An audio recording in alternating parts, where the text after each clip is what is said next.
Zacharie, chapitre 1. Le 8e mois, la seconde année de Darius, la parole de l'Éternel fut adressée à Zacharie, fils de Béréchia, fils d'Iddo, le prophète, en ces mots. L'Éternel a été très irrité contre vos pères. Dis-leur donc, ainsi parle l'Éternel des armées, revenez à moi, dit l'Éternel des armées, et je reviendrai à vous, dit l'Éternel des armées. Ne soyez pas comme vos pères, auxquels s'adressaient les premiers prophètes, en disant « Ainsi parle l'Éternel des armées, détournez-vous de vos mauvaises voies, de vos mauvaises actions. » Mais ils n'écoutèrent pas, ils ne firent pas attention à moi, dit l'Éternel. Vos pères, où sont-ils? Et les prophètes pouvaient-ils vivre éternellement? Cependant mes paroles et les ordres que j'avais donnés à mes serviteurs, les prophètes, n'ont-ils pas atteint vos pères? Ils se sont retournés, et ils ont dit « L'Éternel des armées nous a traités comme il avait résolu de le faire selon nos voies et nos actions. » Le 24e jour du 11e mois, qui est le mois de Shebat, la seconde année de Darius, la parole de l'Éternel fut adressée à Zacharie, fils de Béréchia, fils d'Iddo, le prophète, en ces mots. Je regardais pendant la nuit, et voici, un homme était monté sur un cheval roux, et se tenait parmi des myrtes dans un lieu ombragé. Il y avait derrière lui des chevaux roux, fauves et blancs.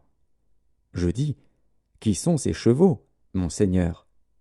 Et l'ange qui parlait avec moi me dit, je te ferai voir qui sont ces chevaux. L'homme qui se tenait parmi les myrtes prit la parole et dit, ce sont ceux que l'Éternel a envoyés pour parcourir la terre. Et ils s'adressèrent à l'ange de l'Éternel qui se tenait parmi les myrtes, et ils dirent, nous avons parcouru la terre, et voici, toute la terre est en repos et tranquille. Alors l'ange de l'Éternel prit la parole et dit, Éternel des armées, jusque à quand n'auras-tu pas compassion de Jérusalem et des villes de Juda, contre lesquelles tu es irrité depuis 70 ans? L'Éternel répondit par de bonnes paroles, par des paroles de consolation, à l'ange qui parlait avec moi.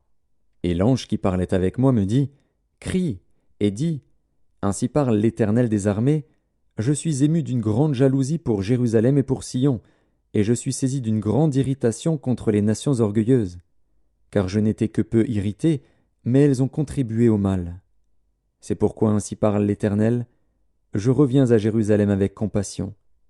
Ma maison y sera rebâtie, et le cordeau sera étendu sur Jérusalem. Crie de nouveau, et dis, ainsi parle l'Éternel des armées.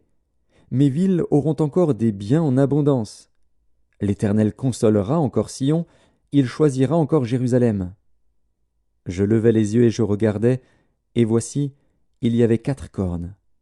Je dis à l'ange qui parlait avec moi, qu'est-ce que ces cornes? Et il me dit, ce sont les cornes qui ont dispersé Juda, Israël et Jérusalem. L'Éternel me fit voir 4 forgerons. Je dis, que viennent-ils faire? Et il dit, ce sont les cornes qui ont dispersé Juda, tellement que nul ne lève la tête.